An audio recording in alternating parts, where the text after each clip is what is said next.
सभी को नमस्ते। आप सभी का उन्नयनम यूट्यूब चैनल में स्वागत है। यह वीडियो पसंद आए तो लाइक, कमेंट, शेयर ज़रूर करें। अन्य वीडियोस देखने के लिए इस चैनल को सब्सक्राइब करें। आज हम कक्षा 10वीं का मणिका पाठ्यपुस्तक भाग 2 का प्रथमः पाठः वाङ्मयं तपः इसको पढ़ रहे हैं। तो सर्वप्रथम वाङ्मयं तपः का अर्थ है, वाङ्मयम का मतलब वाणी की, तपः माने तपस्या। वाणी की वास्तविक तपस्या क्या है, वास्तविक साधना क्या है, तो वो इस पाठ के माध्यम से समझने का प्रयास करते हैं। तो सर्वप्रथम पाठ प्रारंभ होता है आचार्य और छात्रों के संवाद से। तो सर्वप्रथम आचार्य कहते हैं, प्रिय छात्राः, प्यारे बच्चों, पठिताः अस्माभिः ऋग्वेदस्य मंत्राः, अपने द्वारा ऋग्वेद के मंत्र पढ़े गए हैं। ज्ञायते किम ऋग्वेदस्तु विश्वसाहित्ये आदिमः आलेखः, क्या आप जानते हैं ऋग्वेद तो विश्व साहित्य में आदिम माने सर्वप्रथम, आलेख शब्द का अर्थ होता है लिखित रचना। तो सर्वप्रथम जो विश्व साहित्य में ही प्रथम यदि कोई आलेख है, लिखित रचना है, वो है ऋग्वेद। और सार्वकालिका सार्वभौमिका च अस्य उपदेश, और जो इसके उपदेश जो हैं ऋग्वेद के, वो सभी कालों में और सभी जो देश हैं, स्थान हैं, उनमें भी यह उपयोगी हैं और महत्वपूर्ण है, लाभदायक हैं।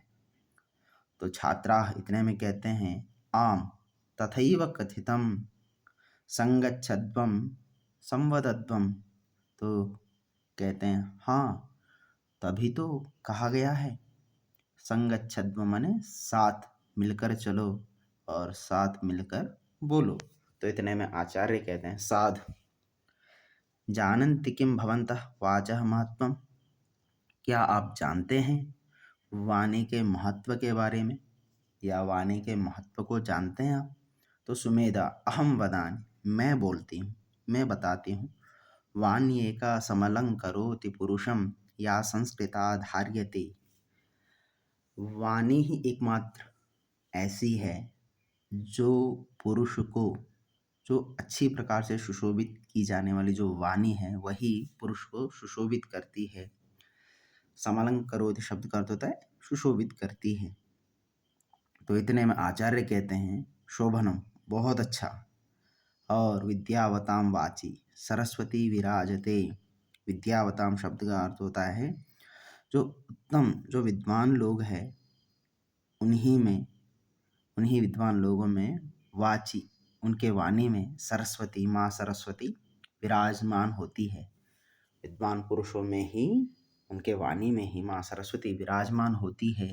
इदमेव शिक्षयति अयम पाठः, और यह पाठ उसी की शिक्षा देती है, वाङ्मयम तपः, वाणी की तपस्या। तो माँ सरस्वती विद्वानों के वाणी पर ही विराजमान करते हैं, इसलिए हम भी इस पाठ से क्या सीखें, एक संस्कृत शब्दों का प्रयोग करके हमारे मुख में भी, हमारे वाणी में भी माँ सरस्वती विराजमान हो, ऐसी हमारी कामना होनी चाहिए, ऐसा प्रयास हमारी तरफ से भी होना चाहिए। तो अब पाठ प्रारंभ होता है श्लोकों के माध्यम से। इसमें 8 श्लोक हैं। देखिए, एक पंक्ति में श्लोक हैं और दूसरे पंक्ति में उनका अन्वय है। तो मैं पहले आपको बता दूं, अन्वय वह चीज़ होता है जो श्लोक को अर्थ के अनुसार क्रमपूर्वक लिखें। अन्वय जो श्लोक में क्या होता है, शब्द आगे पीछे होते हैं तो उससे अर्थ ठीक से नहीं बनता है, तो अर्थ को ठीक से बनाने के लिए उसको अन्वय में बदलना पड़ता है। तो अन्वय वह चीज़ है जो अर्थ के अनुसार शब्दों को क्रमपूर्वक लिखना। तो अब सर्वप्रथम श्लोक हैं, शारदा शारदाम्भोज वदना वदनाम्बुजे सर्वदा सर्वदास्माकं सन्निधिं सन्निधिं क्रियात्। तो सर्वप्रथम उसका अन्वय है, शारद अम्बोज वदना सर्वदा शारदा अस्माकं वदन अम्बुजे सर्वदा सन्निधिं सन्निधिं क्रियात्। तो एक एक शब्द का अर्थ भी देखते हैं। शारद शब्द है। शारद का तात्पर्य है शरदकालीन, शरद ऋतु से संबंधित। अम्बोजः, अम्बोजः शब्द का अर्थ होता है कमल के फूल। फिर वदना शब्द का अर्थ होता है मुख। तो शरदकालीन कमल के समान मुख वाली। सर्वदा, सर्वदा का तात्पर्य है सर्वम ददाति इति, सब कुछ देने वाली, हर आवश्यकता को पूर्ण करने वाली। शारदा माँ, शारदा माँ सरस्वती। अस्माकम हमारे, वदन अम्बुजे मुख रूपी कमल रूपी मुख में, सर्वदा हमेशा, सतनिधिम सही निधि को, माने माँ सरस्वती की निधि क्या है? विद्या, माने सही विद्या को। सन्निधिम क्रियात, यहाँ पर सन्निधिम शब्द का अर्थ होता है निकटता, समीपता। क्रियात माने करें। तो अब पूरा का पूरा भावार्थ है, शरदकालीन कमल के समान मुख वाली और सभी कामनाओं को, सभी इच्छाओं को पूर्ण करने वाली माँ सरस्वती हमारे कमल रूपी मुख में भी हमेशा अपने सही निधि के साथ, अच्छी विद्या के साथ हमारे समीप, हमारे पास रहे, हमारे मुख में भी स्थित होवे। ये है पहला श्लोक का अर्थ। अब दूसरा है, अपूर्वः कोऽपि कोशोऽयं विद्यते तव भारति, व्ययतो वृद्धिमायाति, क्षयमायाति संचयात्। दूसरा, तो कहते हैं, इसका भी अन्वय देखिए, भारति, हे भारत, तव अयं कोशः कः अपि अपूर्वः विद्यते, व्ययतः वृद्धिमायाति, संचयाच्च क्षयम आयाति। तो अब अर्थ देखते हैं। भारती, भारत शब्द माँ सरस्वती के लिए प्रयोग किया, हे सरस्वती। तव अयम कोशः, तव माने तुम्हारा, अयम माने यह, कोशः माने खजाना, जो तुम्हारा जो यह कोश है, यह खजाना है, कह अपि कोई भी, अपूर्वः विद्यते, अपूर्वः माने अद्वितीय, अपूर्वः माने अद्वितीय, आश्चर्यजनक है। जो तुम्हारा यह जो कोश है वह अद्वितीय है, आश्चर्यजनक है। क्यों है भाई? क्योंकि व्ययतः, व्ययतः शब्द का अर्थ होता है खर्च करने से, वृद्धिम, वृद्धि को माने आयाति, प्राप्त होता है, वृद्धि को प्राप्त होता है माने बढ़ता है। संचयाच, संचय करने से, संग्रह करने से, क्षयम, क्षय को आयाति, प्राप्त होता है। तो कहा अब इसका भावार्थ, हे माँ सरस्वती, तुम्हारा यह जो कोश है, कोश का तात्पर्य है विद्या, विद्या से संबंधित है। माँ सरस्वती का कोश क्या है? विद्या जो है बहुत अद्भुत है, अनोखा है। क्यों है? कहते हैं व्ययतः वृद्धि मायाति, व्यय करने से, खर्च करने से, दूसरों को बताने से, दूसरों को देने से वो हमेशा बढ़ता है कोश। परंतु आप दुनिया में देखते हैं जितने भी कोश हैं, धन हैं, वो सारे के सारे दूसरों को देते हैं तो समाप्त होता है। परंतु विद्या का एक अनोखा कोश है जो हमेशा दूसरों को देने से बढ़ता ही है। और संचयाच, संचय करने से, संग्रह करने से, क्षयम आयाति, क्षय माने समाप्त होता है, क्षरणशील होता है, विनाश को प्राप्त होता है। क्योंकि जब व्यक्ति की मृत्यु होती है तो उसी से वह विद्या भी समाप्त हो जाती है। इसलिए हमेशा जितना हम दूसरों को देंगे तो उतना ही बढ़ता जाता है। तो इसलिए यह अद्भुत है, अनोखा कोश है, ऐसा कह रहे। तीसरा, नास्ति विद्या समं चक्षुः, नास्ति सत्य समं तपः, नास्ति राग समं दुःखं, नास्ति त्याग समं सुखम। तब आगे कहते हैं, इसका भी अन्वय देखिए, विद्या समं चक्षुः न अस्ति, सत्य समं तपः न अस्ति, राग समं दुःखं न अस्ति, त्याग समं सुखम न अस्ति। तो विद्या समम आप जानती हैं, विद्या के समान चक्षु नहीं है, नेत्र नहीं है। सत्य समम तपः नास्ति, सत्य के समान कोई तप नहीं है। और राग समम, राग शब्द का अर्थ होता है बच्चों, यहाँ पर प्रयोग किया है लगाव, आसक्ति, मोह। तो राग के समान कोई दुख नहीं है, लगाव के समान, मोह के समान कोई भी इस दुनिया में दुख नहीं है। और त्याग समम, त्याग के समान, त्याग का मतलब अनासक्ति या देना, किसी को देना। तो त्याग के समान इस दुनिया में कोई सुख नहीं। यदि दूसरों को आप बांटते जाएंगे तो उसमें बहुत सुख है, और संचय करके रखोगे तो उससे दुख है, डर है। तो इसलिए कहा विद्या के समान कोई इस दुनिया में चक्षु नहीं है, क्योंकि जिसके आंखें होते हैं वह भी सच को भी सच नहीं बोल पाते हैं कभी कभी, परंतु विद्वान व्यक्ति हमेशा सच को सच बोलने का साहस करते हैं। तो इसलिए कहते हैं वास्तविक चक्षुष दो विद्या ही है। तो इसलिए विद्या के समान कोई चक्षु नहीं है, सत्य के समान कोई तप नहीं है, और राग के समान माने मोह के समान कोई दुख नहीं है, और अंतिम में कहा त्याग के समान कोई सुख नहीं है। फिर आगे अब चौथा, न तथा शीतल सलिलम न चंदन रसो न शीतल छाया प्रह्लादयति च पुरुषम यथा मधुर भाषिणी वाणी। अब इसका भी अन्वय देखते हैं। यथा मधुर भाषिणी वाणी पुरुषम प्रह्लादयति तथा शीतल सलिलम न चंदन रसः न शीतला छाया च न प्रह्लादयति। यथा जैसे या जिस प्रकार, मधुर भाषिणी वाणी, मधुर भाषिणी शब्द का अर्थ होता है मीठी वाणी, वाणी मतलब बोली, मीठी बोली। पुरुषम, पुरुष को, व्यक्ति को, प्रह्लादयति प्रसन्न करता है या करती है। तथा वैसे, शीतल सलिलम ठंडा पानी, ना वैसे उस प्रकार। फिर आगे चंदन रसः न, चंदन का लेप नहीं। शीतला छाया, ठंडी हवा भी नहीं। प्रह्लादयति प्रसन्न करते हैं। तो अब पूरा इसका भावार्थ देखते हैं।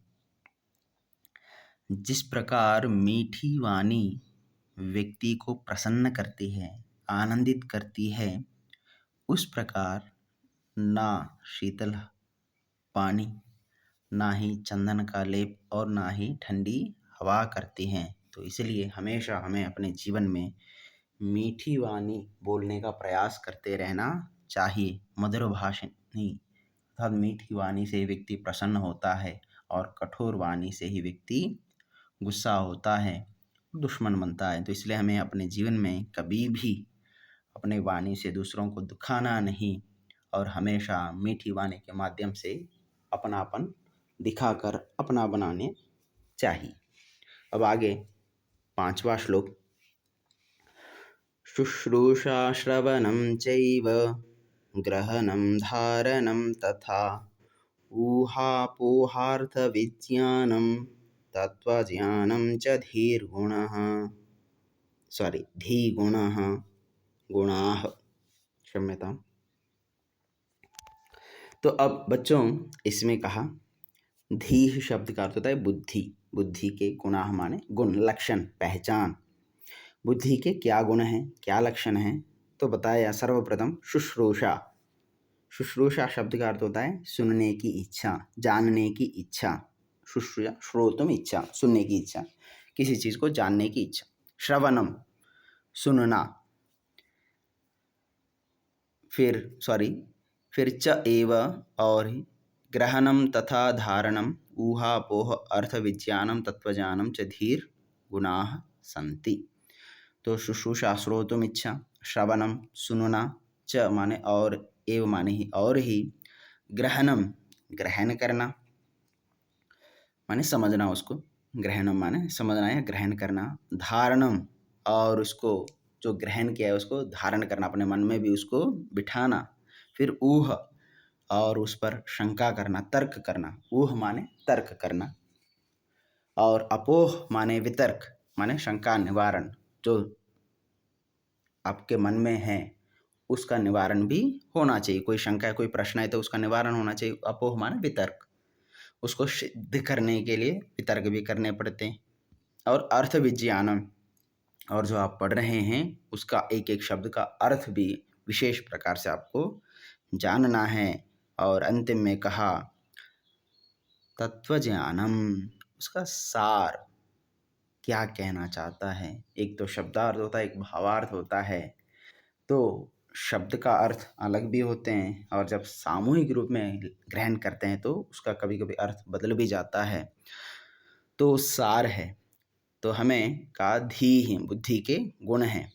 तो शुश्रूषा सुनने की इच्छा, जानने की इच्छा, श्रवण सुनना, ग्रहण उसको ग्रहण करना, फिर धारणम उसको मन में धारण करना और उसके प्रति कोई शंका है तो शंका करना, तर्क करना, फिर अपोहा माने वितर्क करना, फिर अर्थ विज्ञानम अर्थ का ठीक तरह से जानना, अच्छी प्रकार से विशेष प्रकार से अर्थ को जानना, और तत्वज्ञानम उसका सार को जानना। ये बुद्धि के लक्षण हैं, गुण हैं। ये 8 कहे गए हैं।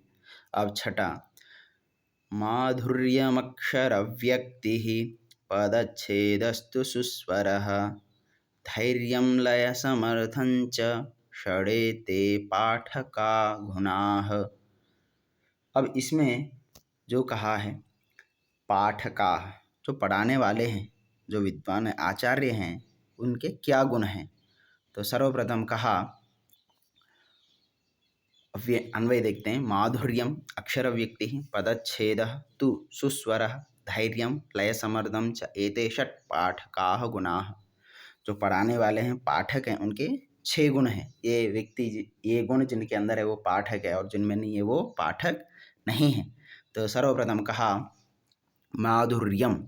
माधुर्यम शब्द का अर्थ होता है जो वर्णों की जो उच्चारण है कोमलता से करें, आराम से करें, ऐसा हो जो सुनने में अच्छा लगे। तो कोमलता से वर्णों का उच्चारण। अक्षर व्यक्ति, और अक्षरों की एक एक अक्षर की व्यक्ति स्पष्टता से उच्चारण होना चाहिए। पदच्छेद, और एक एक पद को अलग अलग करना चाहिए। सुस्वर, और सुंदर स्वर भी होना चाहिए, कर्कश स्वर नहीं होना चाहिए जिसको सुनकर बच्चे परेशान हो जाए। फिर कहा धैर्यम, धैर्यपूर्वक उनका उच्चारण करें, बताएं। और लय समर्थम च, लय का तात्पर्य है जहाँ पर रुकना है, गति यति लय इत्यादि, जो कहाँ पर रुकना है, कितने देर रुकना है, इन सब को जानने वाला लय समर्थ, लय का प्रयोग करने में जो समर्थ हो। ये पाठकों के, आचार्य के, ये गुरु के लक्षण हैं, गुण हैं। तो मधुरता से, कोमलता से वर्णों का उच्चारण, अक्षरों को स्पष्टता से व्यक्त करें, पदों को अलग अलग करके बताएं, सुंदर स्वर के साथ बोलें, धैर्य के साथ बोलें, और कहाँ रुकना है, कहाँ पर कितनी देर रुकना है, इन सभी को गति यति लयों का प्रयोग करने में समर्थ हो। यही आचार्य के, एक टीचर के लक्षण हैं। फिर 7वां, आचार्यात् पादमादत्ते पादं शिष्यः स्वमेधया कालेन पादमादत्ते पादं स ब्रह्मचारिभिः। अब इसका अन्वय है, शिष्यः आचार्यात् पादम आदत्ते, शिष्यः स्वमेधया पादम आदत्ते, शिष्यः कालेन पादम आदत्ते, शिष्यः स ब्रह्मचारिभिः पादम आदत्ते। अब विद्यार्थी नॉलेज कहाँ कहाँ से प्राप्त करता है और कितना % प्राप्त करता है। तो जो हम सर्वप्रथम आचार्यात् पादम आदत्ते, जो शिष्य है, जो बच्चा है, आचार्य से, यहाँ पर पादम शब्द का अर्थ होता है चतुर्थांश, एक भाग।